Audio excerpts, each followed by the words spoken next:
to the flag of the United States of America and to the republic for which it stands, one nation, under God, indivisible, with liberty and justice for all. God bless America.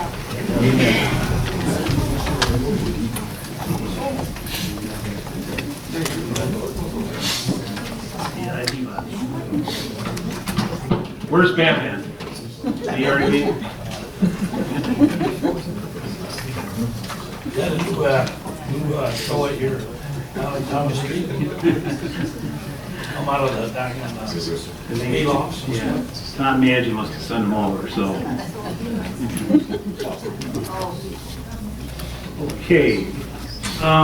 Welcome, everybody. Thanks for being here. After the 4th, hope everybody had a great 4th of July weekend. So, we have the roll call tonight.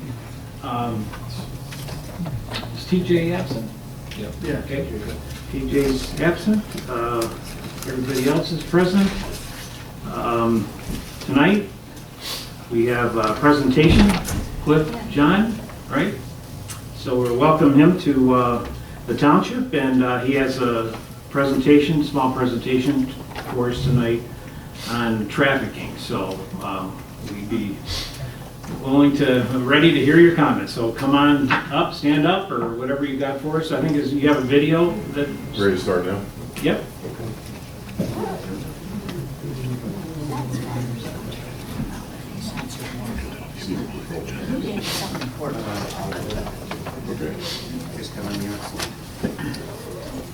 I'm with Johns. I'm actually out with Guard Against Trafficking. It's a nonprofit based out of Florida. I'm actually a fish out of water. I'm based in Louisville, Kentucky. Guard stands for Guiding Understanding, Awareness, Research, and Defense Against Trafficking. Can't hear you. Next, please. At the end of this presentation, you have an opportunity to be empowered and relieved of anxiety. This possibility exists and is well established in the science of psychology.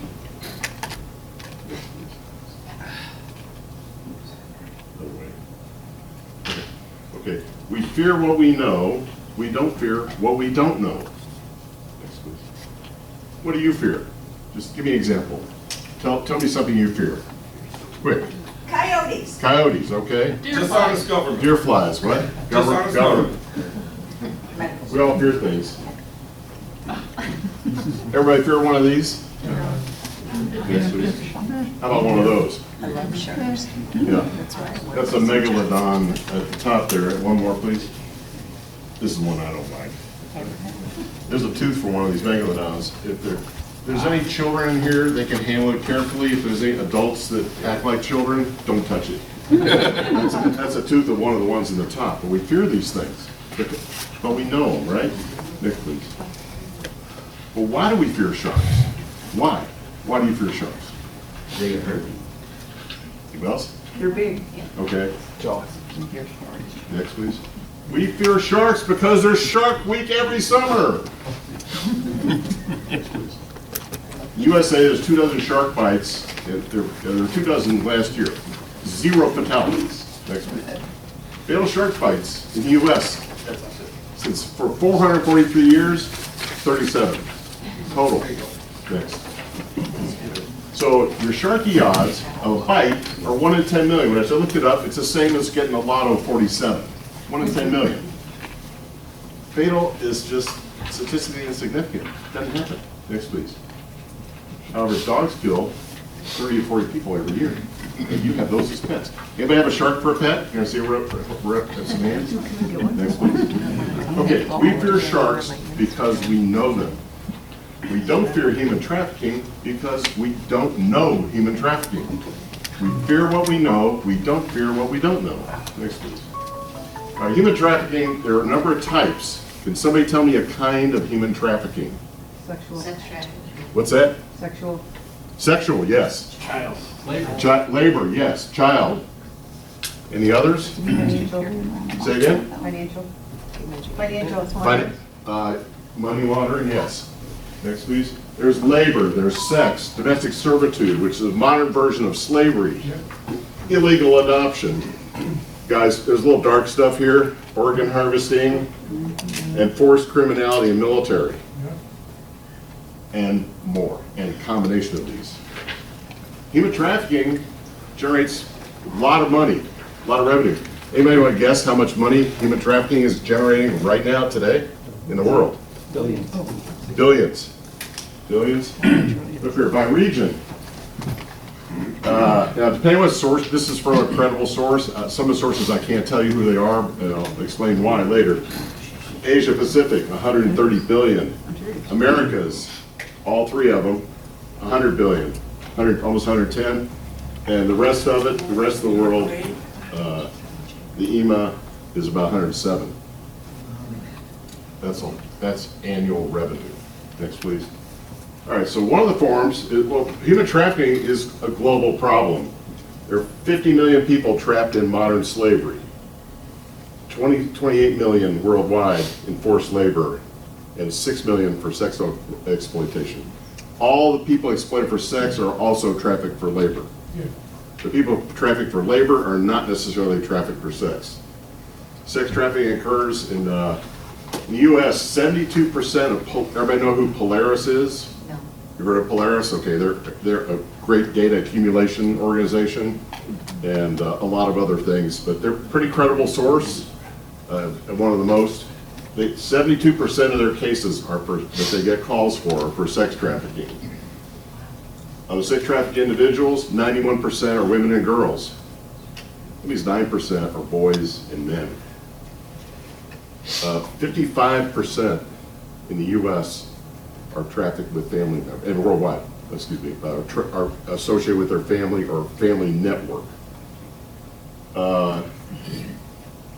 In Kentucky high schools, where I'm from, high school seniors are trafficking middle school girls for sex using vape cartridges.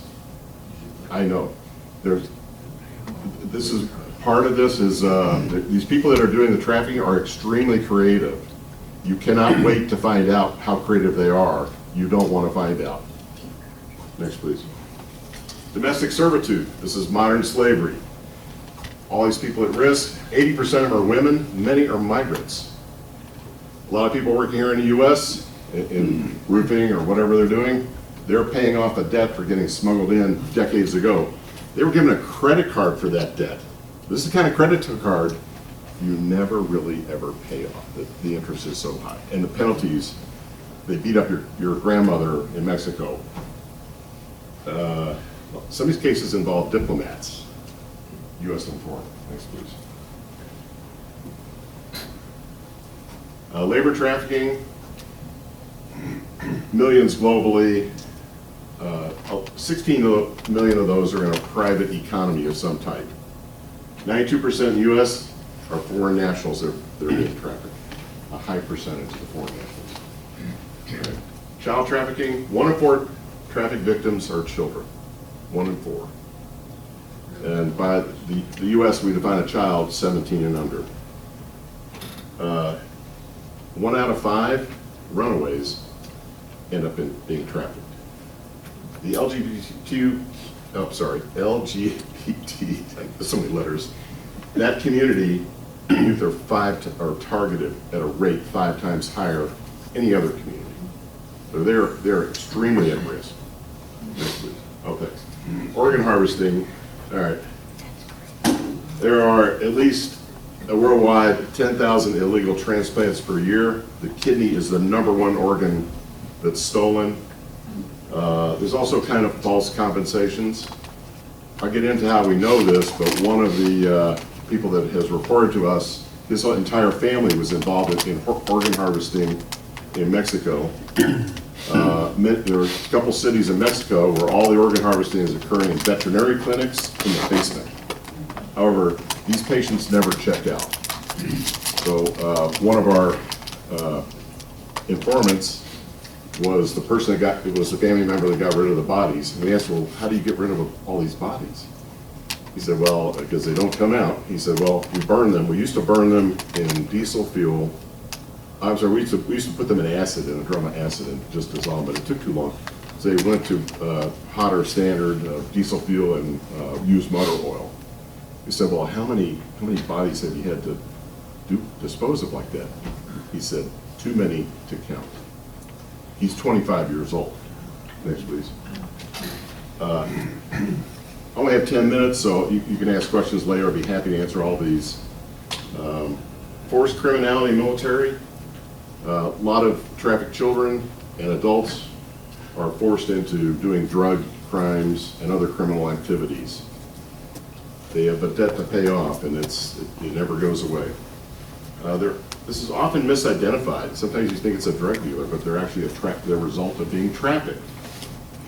And worldwide, there's about 300,000 plus child soldiers that are trafficked and forced. They're given guns. These are children as young as 7 with weapons that are attacking people, and it's part of the, and they're forced to do this criminality. In some cases, they're forced to be like some little Sharky talk. Next, please. You fear me because you know me. This is shark talking, okay? Little Sharky talk. Next, please. The trafficker. Next. This is how they get to a lot of our children. Many don't fear me because they don't know the trafficker. They don't know me. Next, please. So, yeah, we fear what we know. We don't fear what we don't know. You fear sharks and human trafficking now because now you know sharks and you know something about human trafficking. Next. Okay, GUARD is the organization I'm with, and I just joined them back. I'm actually an engineer. I joined them in November last year. We formed a nonprofit. We are the sole organization in the world that does in-person interviews with incarcerated traffickers who are former gang members, cartel members, and these gangs often cooperate internationally. That makes them part of an international criminal organization. Now, we interview them in person, usually while they're being incarcerated. They will communicate to us and they answer our questions. They'll tell us how they operate, and we use that to create that's our intelligence of how their operation ran. Next, please. And we use that intelligence to create and provide targeted training. This training lasts anywhere from an hour up to, we have one training session that lasts 3 weeks that we're getting ready to offer for an entire country. Next, please. So there's targeted training for parents and teens. If you don't know what sextortion is, and you're a parent and you have teens, or you're a grandparent and you have young children, they're going to be teens, you need to know what sextortion is about. We also have training for law enforcement. One of our founders, Dr. Jared Sadulski, was a police officer. He was a helicopter Coast Guard guy, and he got out of the Coast Guard. He was a police officer in Fort Lauderdale for over 20 years. They ended up getting a master's and a PhD in criminology. So we can use his skill and abilities to train law enforcement. They're a very challenging animal to train. They're all type A's, they know everything. They're great folks, but they are extremely hard subset to train. We know how to train them because we have a police officer who can relate to them. Also for legislators and decision makers, businesses, and legal. One of my colleagues drafted the legislation last year and got it through the Florida State Legislature, signed into law in less than 4 months. 3 days later, they arrested a substitute teacher in a high school who was grooming a high school female student. He was arrested, they put him in jail, and they're prosecuting him. So different cities and towns and states are writing legislation. We're often consulting on what that legislation is. Next, please. So you might be wondering how you can engage. Different ways. You can educate your community, parents and teens. That's what we call community training. You can donate to a nonprofit organization battling human trafficking. I mentioned Polaris, ours. There's a host of other great ones. If you have a question about one, we know all the great ones. There aren't too many bad ones, but there are a couple that are a little edgy. Call us, we'll tell you what we think, or what we know. You can join Counter Traffic Organization. You can become a board member and contribute your life expertise or skill set to that organization. Contact your representatives and demand that they protect your children and other people affected by human trafficking. Back one, please. Support counter trafficking legislation. These things take a while to propagate through your legislative processes. They really like participation, emails, phone calls, because they want validation that what is being requested in the legislation is legitimate. And if you read it carefully, you have a lawyer here, every word in that legislation counts. So you pick apart the words and say, well, why do we have this word? Is that word strong enough? Is it powerful enough to help do one thing, protect the children it's trying to protect? Next, please. Okay, if you like, I invite you to watch C-SPAN, the 16th at 10 o'clock. Next. Our team will be testifying at a U.S. Congressional Committee meeting on Homeland Security, 10 o'clock in the morning. It's our 4th testimony there in 2 years. So, when I mentioned organ harvesting, some of you may have squirmed in your seats. I know I did. I was just like you not too long ago. I didn't know this about this. A couple years ago, I saw, anybody see this movie, Sound of Freedom? Stunning movie. That first 15 minutes is the movie. I saw it too, but it didn't really impact me until I saw my colleague testifying, and then I got more into it. And I also have friends and family members who I communicated how horrible this trafficking is and how some of the details are. And I can see their body language. They can't believe it. You know, remember, you fear what you know, you don't fear what you don't know. And they're like stunned. How could this be going on in my community? And they're sort of withdrawing. And I said, you know what? I felt the same way. And here's what happened to me. I was at church one Sunday, and I always get choked up. So it's one of these mega churches. They have a balcony, and a lot of times the balcony is not full, so it was empty. And I imagined there was a person being trafficked today in Louisville, Kentucky. In the future, is up in that balcony. That was enough for me to learn the terrible things, because I have to go to sleep, and I can't sleep. I got a great team, but it was also the initiative that drove me to take action. A lot of people are comfortable. Well, it's too dark. I got a great life. I live in this great city. I love this place, by the way. I've only been here the second time. The drive up here was amazing. So I spent much of my life, maybe like some of you, sitting in the grandstands, watching the game of life that goes on in the court, critiquing it. Oh, I don't want to. Do I play? No, I don't play, because you might get hurt, or you might get roughed up, or you might win, you might lose, and you can critique in the stands all you want. And people around you doing this are just like you. And I spent much of my life in the stands. But if you will step out of stands in an issue like human trafficking, like my colleagues have done, it's transformative. It will transform you in ways that you will be amazed. And I'll be happy to answer any questions after. I know there are other things on the agenda. Cliff, thank you so much. I'll stick around as long as you like. Go ahead, Dee, you got a question for us? Thank you so much, Cliff. For people who think this isn't happening in our backyard, just take note at the rest stops all up and down our state, in the ladies' rooms, behind the closed door, is a help desk number for people who are being trafficked, so that these young girls can reach out to someone. And this is in our state, so this is happening in our backyard. It's in everybody's backyard. I was at a conference back in April in Florida. There were 2 busts in Coral Gables on human trafficking. the neighbors, anybody know where Corbin Gables is? If you remember that area? Okay, their houses there, they're 10 and 20 million bucks. I've never, that's not my fallbacks, but they're amazing houses. They could not, they're like, what? How could that be possible in my neighborhood?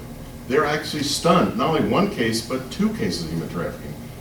We're actually going back to do some training for them. You fear what you know, you don't fear what you don't. Thanks for that, yes. I was in Walmart over here in Hudson one night, and I observed a child that didn't fit with the people that it was with, and then they had a missing child alert. And I swear that what I had just witnessed was some kind of handoff. Yes, And- it's very and possible. I hear that things happen in Walmart parking lots, and what on earth do you do when you see something like this going on in front of your own You call eyes? 911 and you call the police and say you think you have a human trafficking episode where you are.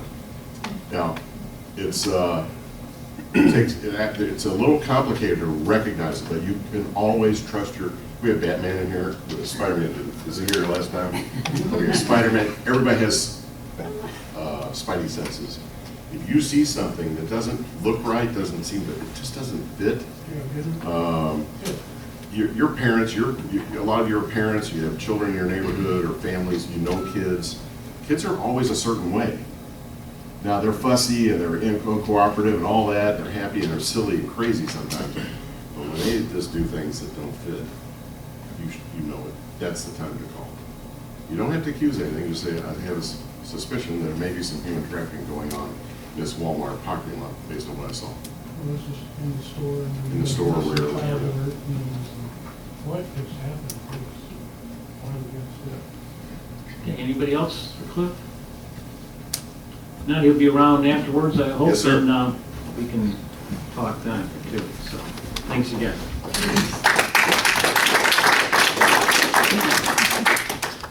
All right, moving down to our public comment.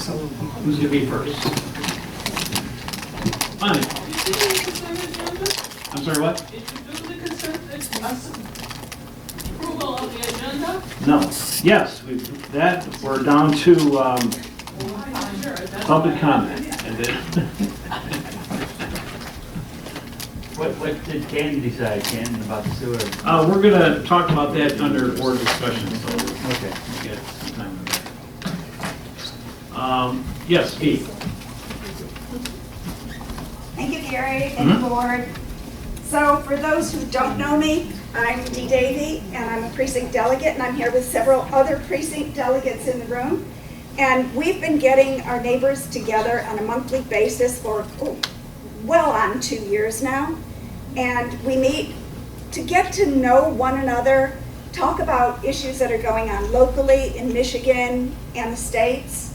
And who knows, our next session, we might just talk about trafficking a little bit more. But you're invited to come and join us. This month is July, the meeting's always on the 4th Thursday. This month is July 24th, and it's our good friend Richard Burse's Cool Barn.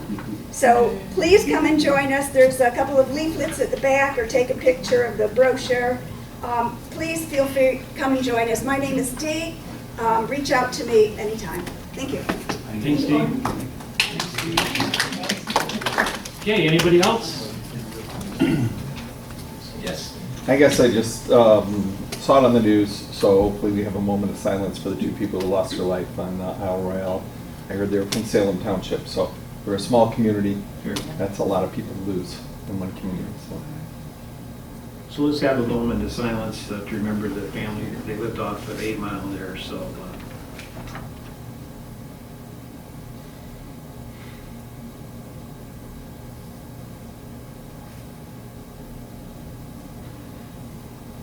Father, we thank Thee for Your blessings, and we do lift up this family, people that have lost their loved ones, and be with them and comfort them. We know You're the great comforter. Thank You for watching over all of us, and we heard the trafficking stories tonight, and just so many issues that are going on in our world, and you are the Almighty, and we just pray that we would ask you to watch over us, our families, our town, and we just thank thee for all you've done for us and what blessings that you have given us. In your name we pray. Amen. Okay. So now we'll go down to the consent agenda. Clerk Wenzel. Thank you. I move that Salem Township approve the following consent agenda items. We have the minutes of June 10th, 2025, regular meeting of the Board of Trustees. Then we have disbursements for the month of June out of the general fund of $72,692.88. We had a payroll of $54,833.03. Out of the escrow fund, $18,394.25. The sewer fund, $13,313.87. The water fund, $1,627. And the MEDC fund, $43,298.37. So now we have invoices for the month of July out of the general fund of $72,827.36. Escrow fund, $18,253.50. Sewer fund, $10,233.37. The water fund, invoices of $615. And the MEDC fund, $42,125.37. We have a second on all these. I'll second it. Okay, John seconds it. Any other questions on the consent agenda? All set? All those in favor say aye. Aye. Any opposed? Motion's passed. All right. So moving on down, we have no business items tonight, no financials. So we'll go right down to the reports. Chief Rockwell. Thank you, Mr. Supervisor. So basically, the big note of this month was the fact that we had a structure fire. We had a fairly large house that caught on fire, delayed calling to 911. It went to a second alarm immediately on arrival. The whole back part of the structure was on fire. We had 4 counties respond to this. If you indulge me, I'll just list the departments pretty quickly. Green Oak, South Lyon, Lyon Township, Novi, Northfield Township, Northfield City, Plymouth City, Plymouth Township, Northfield Township, Ann Arbor Township, Superior Township, Dexter, MSP, and HVA, and Park. Thankfully, nobody was injured, including the cat, which survived. Unfortunately, the house was full of loss. And I'm sure a few of you guys probably caught it on the news. But thankfully, nobody was hurt. That was pretty hot day. We had great turnout from our department. Our department was basically at the station, just coming back from the call when this came in. And so our turnout time was like 5 minutes. And you can see. Unfortunately, like I said, the structure was really lost. On top of that, we had 57 calls. Again, on schedule for what we did last year as far as on track for the number of calls that we've received. Any questions? No. Thank you. All right, thank you, Chief. All right, so down to board discussion. So the first item we'd like to discuss tonight is land preservation. Bruce Reeves happens to be on that board, and as the township liaison person. So I'm going to turn it over to him and listen to what he has to say. Well, we've been looking at, again, trying to get development rights, purchase on some of our farm properties and get them in the greenbelt or any other preservation. We looked at a couple of properties that have been zoned for estate zoning, and it's current farm property that's zoned that way. And that farm property, if that go on 5 Mile, cannot be protected because it's not considered farm property because it's zoned estate residential. And my homework on that has found that apparently that zoning designation came up somewhere in the late 60s, early 70s. And I don't know the exact reasons why, because I wasn't a resident back then, but it's been farmed and it was zoned agricultural. We didn't have the other designation in the 60s, 50s and 60s. So what we're asking to do, if it's considered for, only if it's considered for development right, we would need to ask if we could get that rezoned to an AR2 agricultural zoning so that the Greenbelt and the rest of the organizations that contribute will look at that property as agricultural property, because right now it's zoned as a state, not agricultural property, so it makes it difficult to score it to get into the preservation program. However, if it's not considered for the preservation program of development rights, we would not want to change that designation. But for the purpose of getting it into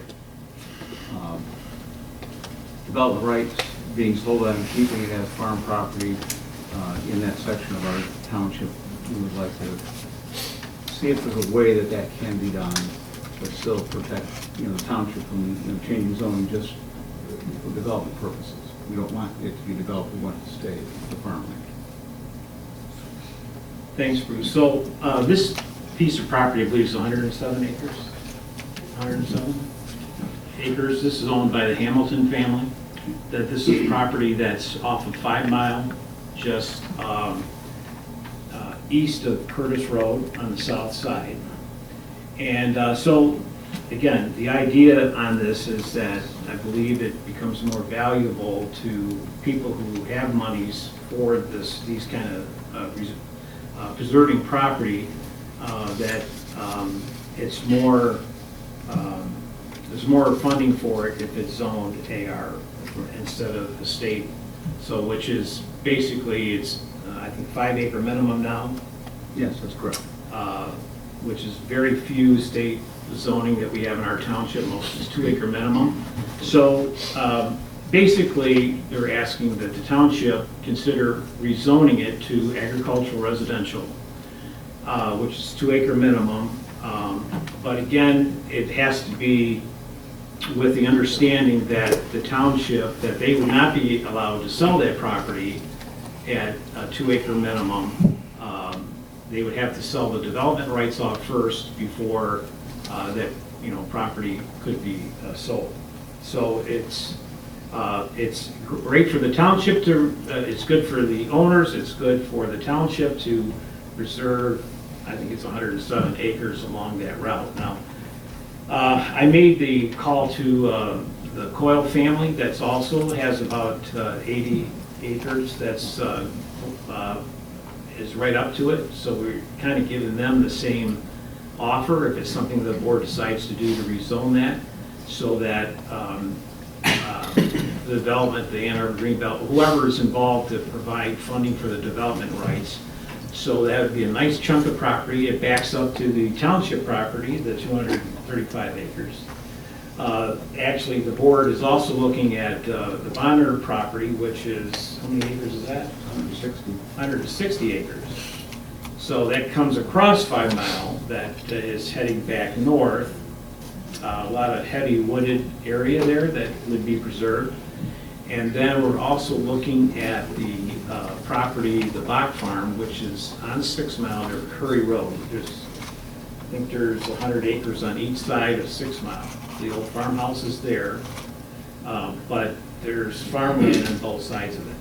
So some of you might not understand the Land Preservation Board, but what's happening, or what does happen, is that we did have a developer come in and talk to us about taking the Bach Farm, for instance, and putting a treatment plant that would have all the small housing like we have in the hamlet and build up that area for smaller homes or whatever. So we were not excited about that. It was just, not the look that we want for the hamlet. As you know, last month we did pass over $4 million to improve this downtown area with street lighting and the drainage, take care of a lot of the drainage, so that's going to start here pretty soon.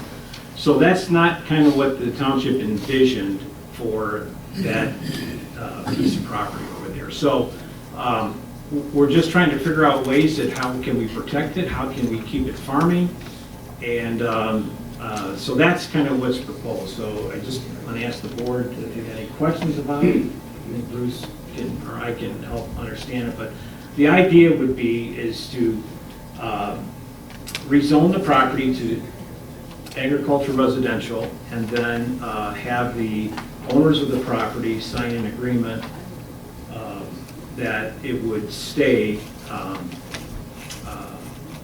in their, in their hands until they sell the development rights. If they don't, then it would be rezoned back to the estate plan. So I think we're on the same page. Any questions about this? Okay, so we'll probably bring a motion to the table maybe next month and to see. Any questions about that? Anybody? What was that thing? It's a difficult situation because if you rezone the property to the 2-acre minimum, it becomes more valuable for the development rights, but it also becomes more valuable to developers who want those 2-acre lots. So we have to figure out a way to protect the township so that if the property is rezoned, that the developer doesn't race in and purchase that property, and then it kind of defeat all the purpose of what we're trying to do here. So that's what Gary and I have been talking about. That's why you get paid the big bucks. Conditional rezoning is one way we can look at it. We try to explore which conditional rezoning used to be contractual zoning. So we're trying to figure out a way we can develop some sort of a contract that would bind everybody and protect the township and allow the rezoning to occur. Yeah, right. Is there a way you could do this with deed restrictions on these properties? I don't know how you, I mean, the deed restriction, yeah, I don't know if that's going to make it attractive to sell the development rights on it. So that, anyway, if there's other, you can always call me or whatever if anybody thinks of anything else, but I think that's would be to protect some more farmland in our community without being developed, I think would be, most people are for that, so from what I understand. I think the board is that way, so. Gary, how far is this land from the dairy farm out there in 5 Mile? The dairy farm in 5 Mile? It's just, it's east of Pontiac Trail. Oh, probably about a quarter mile east. Between, I believe it's between Tower and Pontiac Trail. But you're talking about the farm we're talking about? I don't know, I don't. This is on 5 Mile, east of Curtis. Or near where Salem Farm. East of Curtis, over here. I thought you were on east of Pontiac Trail. No. East of Curtis, between Curry, Curry ends right at 5 Mile, so it's right in between there. Yeah, and then the farm preserve backs up, comes right up to it, so that'd be a nice piece to preserve all that area there, anyway, so that's what that is. Okay, so next on board discussion is the wastewater treatment plant, the sewer. I'm just going to go through this a little bit. I know some of you probably don't know what we're talking about. A lot of you do know. But just to give you kind of an update,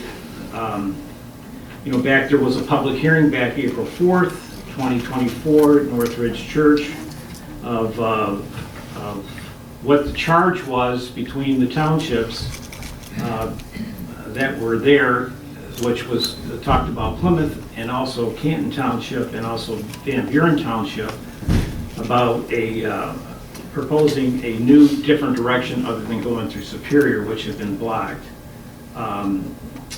The township, after that was blocked, after Superior, that was blocked, the township applied for a permit for the wastewater treatment plant. The developer was involved in that, having us do that. But at the same time, after the public hearing, it was said that we needed to work together to try to find an alternative route to get the sewer down to Ypsilanti. So we had done that. Canton had done it. Plymouth had passed it 6-1 after a lot of discussion with their board members. They finally came to their senses, but was with the idea of not giving any other townships further downstream any, benefits or whatever. It was just to allow us to go through the road right away, to have a sewer that's not Plymouth's property, and it also is not Canton's property. It's the public road right away for utilities. So that's been the charge, and again, as I said, we got Plymouth to agree, and then we were talking to Canton, who was really opposed to the wastewater treatment plant, and we had received a letter back on April 24th of the demands that they wanted of infrastructure problems that they've had in their community, meaning flooding for stormwater and also sewer connections that they had put into a letter to us to say that they had wanted us to improve their infrastructure and pay for it. According to our engineers, we're talking about a $5 million bill to fix, in other words, to allow us to go through there, that we needed to fix these infrastructures along their community. I had met with the supervisor, the deputy supervisor, had taken him out to breakfast, we talked about it, just told him that, there's a lot of things that this is that we can do. There were some agreements about taking care of, an agreement on taking care of the sewer that goes through their community,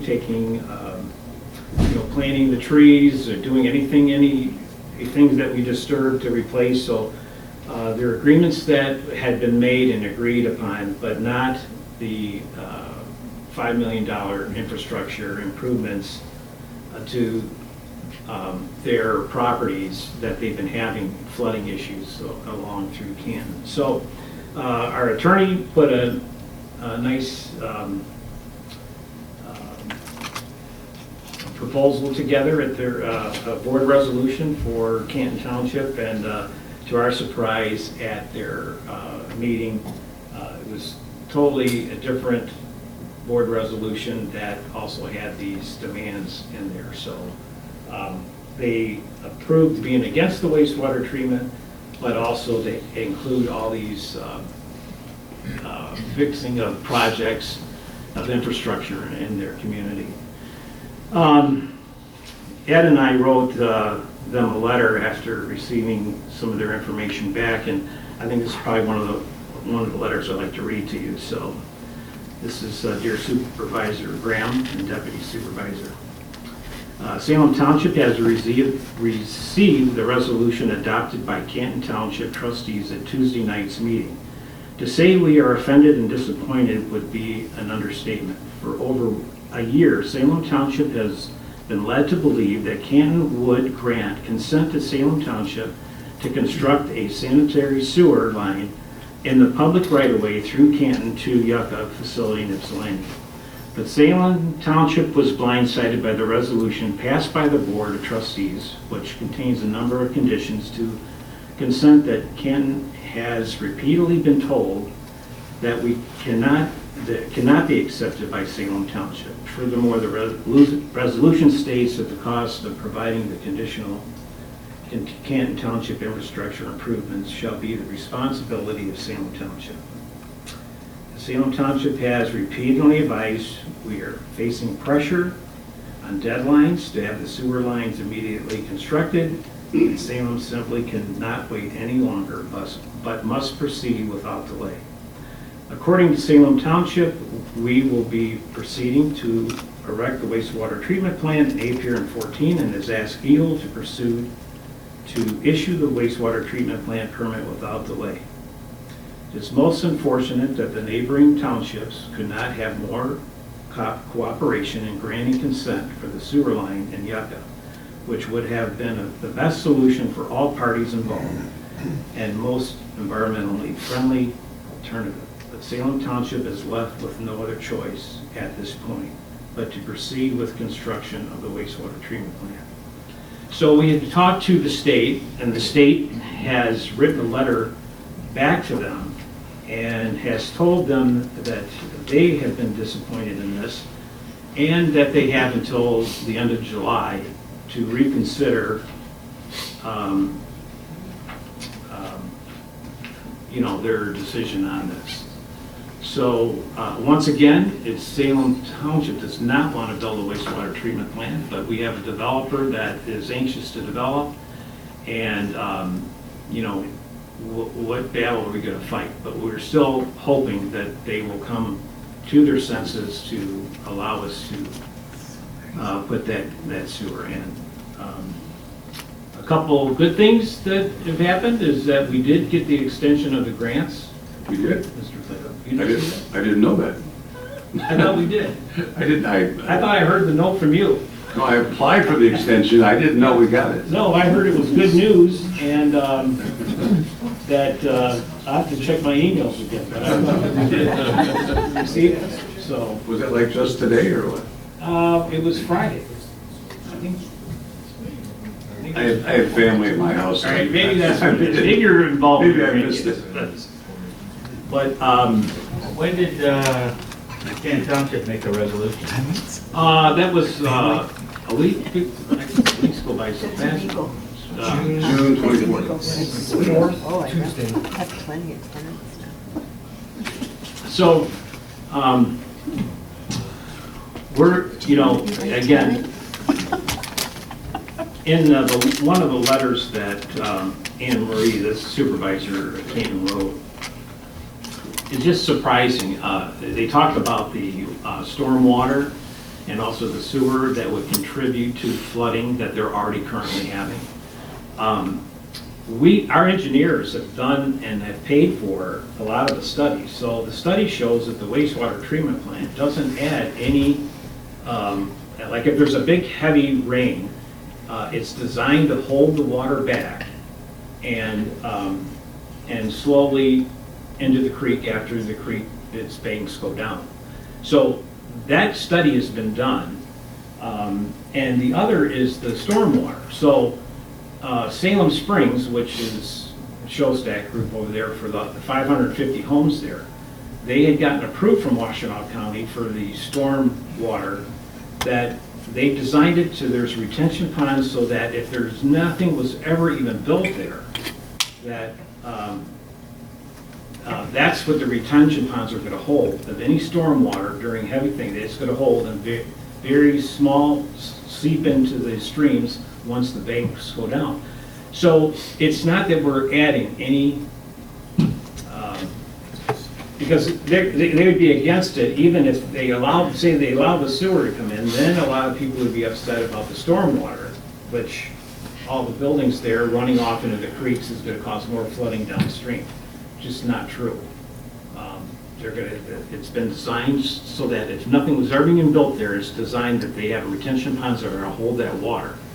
So, we're not causing any more problems to their infrastructure. And the problem is that they've got a problem with their infrastructure, but to hold us hostage over that is just wrong. So, yes. Were you guys at the Canton Township meeting? Yes. Were there Plymouth Township residents there? I don't think so. Oh, because, their whole agreement to it depended on Canton. Right. agreement Well, to. and Plymouth and their board resolution was that whatever Canton gets, they get. Yeah. So the demands for all, then you got Van Buren, it's like, where does it stop? So, but I'm still claiming that there's hope, yes. So you mentioned that a developer is anxious for this to begin. What will the investment of the developer be into the wastewater treatment facility? They're paying for everything. And they have paid for everything. Again, of course, it's through grants, through the state of Michigan that they applied for. And they're the ones that, I would say at this point, it's been $35 million that they had lobbied for and got. Yeah, that's still taxpayer money. Correct. But I'm just saying, that's where the money's coming from. Why is Salem Township paying for all the infrastructure repair to begin with? That should be the developer's problem to fix everything downstream. I don't understand why, Right. But why this township's paying for it. we're not paying for it.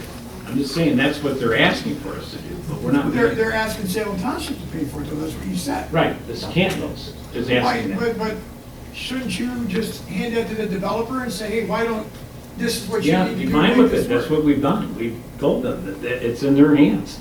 It's like they have to pay for it, but again, you got a permit, and, that the state is ready to release, and you've got a developer, and so what do it's one way or the other, the state is given permission to do it. But if the developer refuses to pay, then that's gonna come back to you, and you're gonna have to, then we're gonna have to pay. Right, but we're not doing it. I don't believe this board wants to do that. I don't think this township should take any responsibility for that treatment plant or that sewer, nothing. not. If things go wrong with it, that should be all on that developer down there. Well, again, once, the utilities, the water and everything over there is gonna be, the responsibility, once they've built it out, whatever, the responsibility is gonna be in the township. That's why we really don't want a wastewater treatment plant. You really need to build it on this side of this subdivision over in Garberson, because that's all sand. If there's any problem with water, it's gonna disappear. The ground's gonna absorb it. Yes. Instead of being on the east side of that property where it's all clay. The treatment plants, well, where there's on the south side, so that's where, Yes, on the south side of 14, but the north side of 14 over here off of Garberson, yeah. that's all sand. As far as you can dig, that's sand. I was surprised they were wanting to put it over there when they had all sand on this side. And for that reason, if there was ever a problem, you'd have big enough retention ponds that would be able to absorb the water, better than the clay side. So any other questions, board members? I think I talked individually, everybody about it, so we're still hoping that there can be some kind of agreement to work out. Here, real quick. Yeah. Did you just tell Ken, look, you're not getting anything out of this other than. We've written letters, we've had, Ed has met with both the Cantons, the deputy, I guess, is an attorney. We've told them that there's no way that the township. They don't want to rely. It doesn't sound like it's the supervisor, it sounds like the trustee. Well, I think it's, basically they're saying, what can they get out of this if they allow us to come through the road right away? This is what they're doing. And again, they have infrastructure problems and they're putting it on our shoulders to fix it. And that's just not fair. And when you think about public right-of-ways, it's like people put cable lines, the cables come through. Everybody goes through the road right-of-way. In the meantime, they continue to develop. Although they have storm problems and everything else, but they continue. And then they want to tap into our line, our sewer line. And, how's that going to work? I mean, it's like, again, but what we have said to them is that we would allow them to use our contractors and people along the way, when this open cut there, that they can, as we're going down to Ypsilanti, they can put their lines right in there and use the contractors. It'd be cheaper for them. So, but what's so frustrating about this for me is that we have been through so many meetings, we've heard, say 600-700 people in a public hearing say they don't want a wastewater treatment plant. We don't want a wastewater treatment plant. But again, they say, let's work with Salem Township so that this doesn't happen. And here, we're blindsided at a meeting when,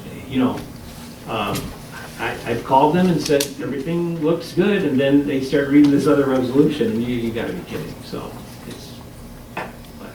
yes. But you've already identified that Canton has existing problems. And so why would they not see this as an opportunity to make some kind of cash grab from us, right? Like us adding to their problems is not offsetting their problem, right? Oh, they want us to fix their problem. Exactly. So, but why wouldn't they? Yeah, but we're not adding to what their are we problem. giving them? That's the problem. We have engineering that's been paid for, that's showing that anything that goes into the creeks, or so let's just say, even the sewer line that's going through there, let's say they give us permission to come through there, the stormwater becomes an issue too, according to them, that all the runoff from all the buildings, all the houses and everything else is going to go into the creeks and do more flooding downstream.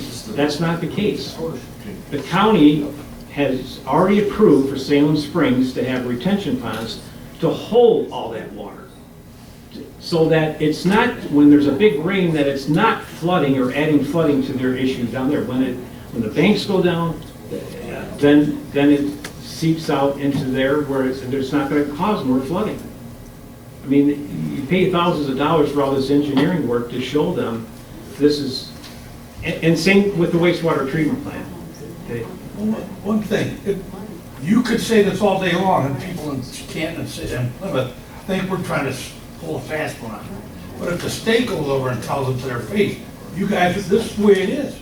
These guys are not asking for something unreasonable. That's right. What they're asking for will benefit all of you, but you take it the other way. You think we're looking, trying to pull something over on you. Yeah. So And Eagle has been at the meetings, and they just can't get these people to understand. and they have, said that if there are any, they call it off-road, or what do they call it? Off-ramp, yeah. Off-ramps. And so they acknowledged that this is an off-ramp, and they got to the end of the month and figured it out, so. It's basically a money grab. It's a money grab from Canton to try to get as much as they can from us. And we just aren't going to do it. Well, I just want to say that I'm amazed because Plymouth Township was the hardest people to deal with. I went to their meetings, meeting after meeting, and fought with those people, and you guys know it. And they finally agreed to let it happen. And Canton all along said, okay, no problem. They were the first ones Why they to changed their recommend it. mind is beyond me. They were the first ones to actually, the supervisor was the first one to stand up at the public hearing up there and say, we need to work with Salem Township to get this done, so. That's very sad. So, and Ed, Ed, I think you talked to both attorneys. We were just surprised, and then I kept calling. I mean, it was funny because they had canceled one of the meetings that they said they were going to be there, and then I'm calling her and saying, well, she says, I'm not even going to be there. And then we didn't see it on the agenda, and then they said the meeting was canceled, but then I heard it still went on, but it didn't have anything on the agenda about our part, so I don't know. But Thank you for all you're doing, man. we're just trying to steer the ship right and just trying to get it. And actually, of course, we're trying to keep the developer at bay, and we're telling them what we're doing, and we're just trying to work with them to get. But what really frustrates me, and I don't understand this, and I know Alexa's here, so I don't mean to put you on the spot, who's in Debbie Dingle's office. My issue is with our leadership in this area is that they know that this is the right thing to do by giving us the right of way to get to Yucca. They just know it's the right thing to do. And I don't understand why, they don't step in and convince the leaders who they represent that this is, environmentally, it's not the right thing to do. This is you know, again, I'm not putting the blame on them and the pressure, but this is something where they need to talk to their communities and to say, we need to do the right thing here for all communities involved. So, and again, I think at the Plymouth meeting, Warren Evans piped in and wrote Plymouth Township a letter. And I'm saying, Warren Evans, you need to write a letter to Canton, because that's Wayne County also. So we need to try to give all the public people who represent us to hammer on Canton too, to say, this isn't right. Well, here's the first point. I got Jason Morgan, I got the news involved in it. I got Senator Rosemary, you know about this, you're Debbie Dingell's age, so you know what I've been doing. I got all those people, I got them to bring Eagle, which people said would never happen. I got those people to show up numerous times at the meetings.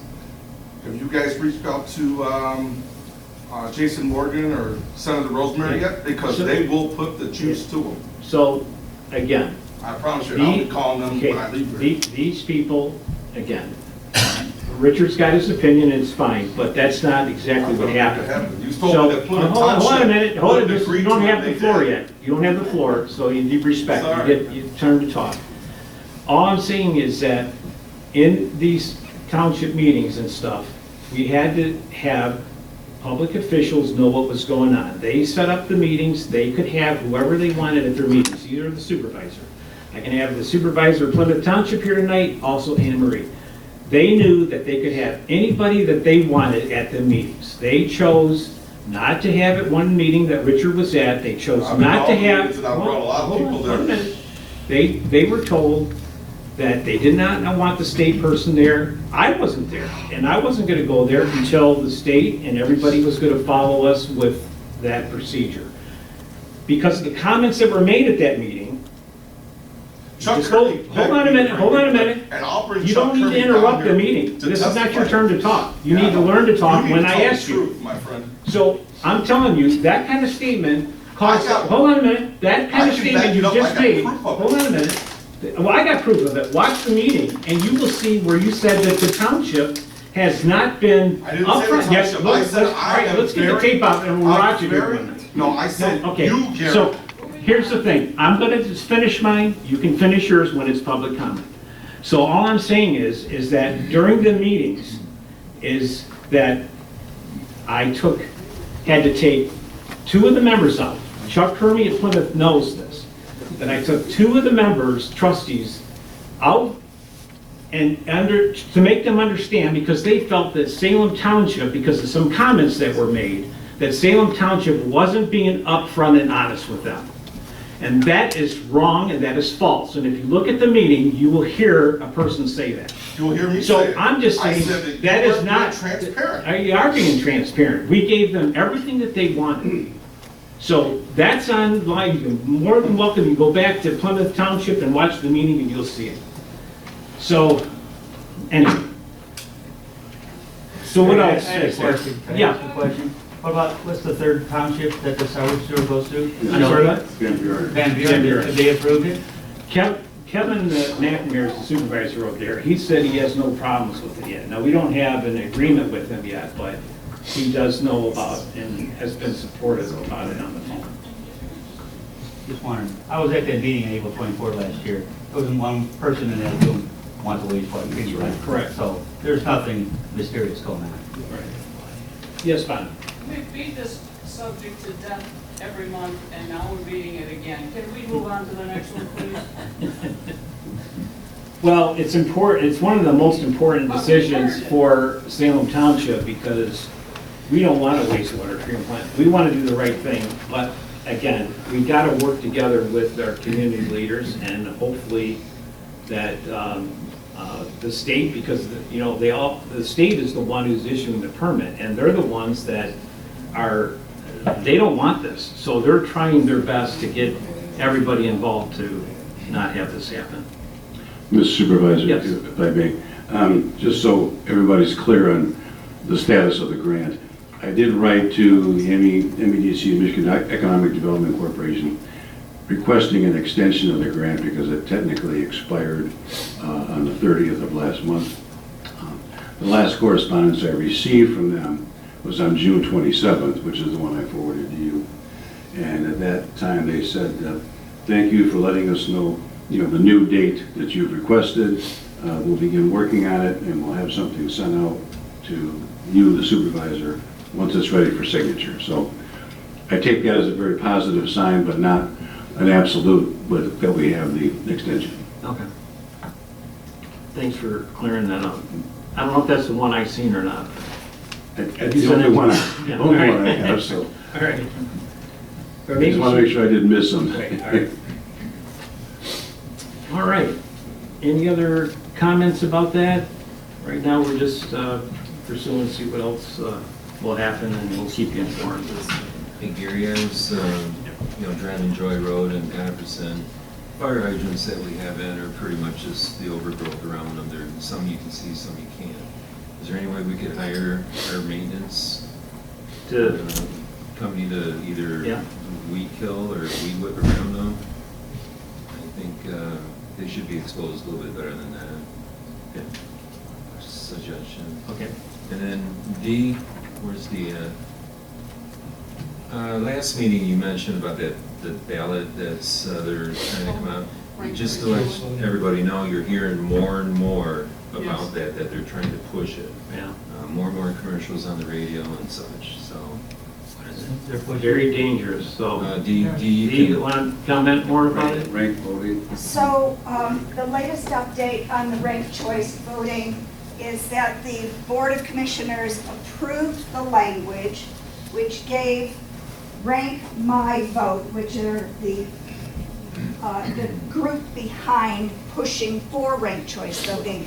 That gave them the green light to get their petitions printed, and there are people being hired, paid petition collectors are being hired to go out everywhere in Michigan to get people to sign the petition.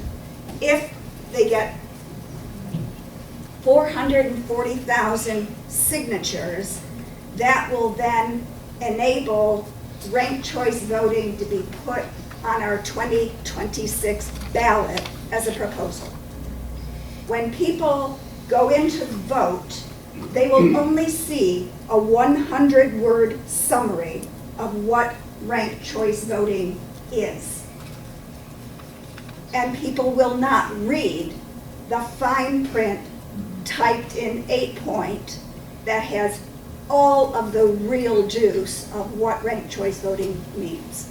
So people who are not highly educated on ranked choice voting may choose incorrectly. A lot of money is coming from out of state. These are out-of-state people trying to influence how Michigan citizens vote. So my recommendation is if somebody has a petition that says ranked choice voting, or Steve, what's the other, there's another name that they call it. Anyway, just remember ranked choice voting. If anybody has a petition, be careful on what you sign. My recommendation is decline to sign, but you have to make up your own mind. It's not a good thing for voters. You know, that socialist that got in the primary in New York City mayor? New York City. Yeah, that's ranked voting. That was That's ranked choice. voting. Yeah. Ranked choice voting is a fundamental change to the way we run our elections. Yeah. It's a fundamental change, and they did not say that in that 100-word summary. Why is the board soliciting a position to give the floor to an opponent to ranked choice voting? You can have. And is there equal time and Yeah. support of Yeah. that? Sure. Yeah. I mean, Yeah. No. this is a little out of, it's a No, little out of order. You can say anything. If you have your opinion, you got 2 minutes. I wasn't here actually to be a proponent of ranked choice voting. I'm simply wondering why the board itself is actually soliciting members from the floor to take a position on the matter. Last time she gave us a. She's a precinct delegate and it's a public comment. Because Dee's our girl. It's a public, I was making a You're good, Dee. public comment. You're good, Dee. Yes. The other name for it is instant runoff Okay, voting. thank you. And she's a good lady. Thanks. Keep it. Okay, Your back should fucking nuts, ain't you? all right, anyway, what else we got? That's it, any other public? All right, any other public comment? All right, Cliff is around if you want to ask him any questions on trafficking. And thanks for everybody for being here tonight, and we will see you next month, okay? Thank you. And I'd just like to clear the air. All of you guys are good people. Gary knows conversations we've had. And I can back it all up, Gary, and I won't do that. I'm not gonna embarrass you, but if you No, do yeah, that, I think most of the people in Salem know I've been transparent, so. I will put that up to him, I promise you. Do it. Do it. You got 5 minutes, I'll play it for him. Do it.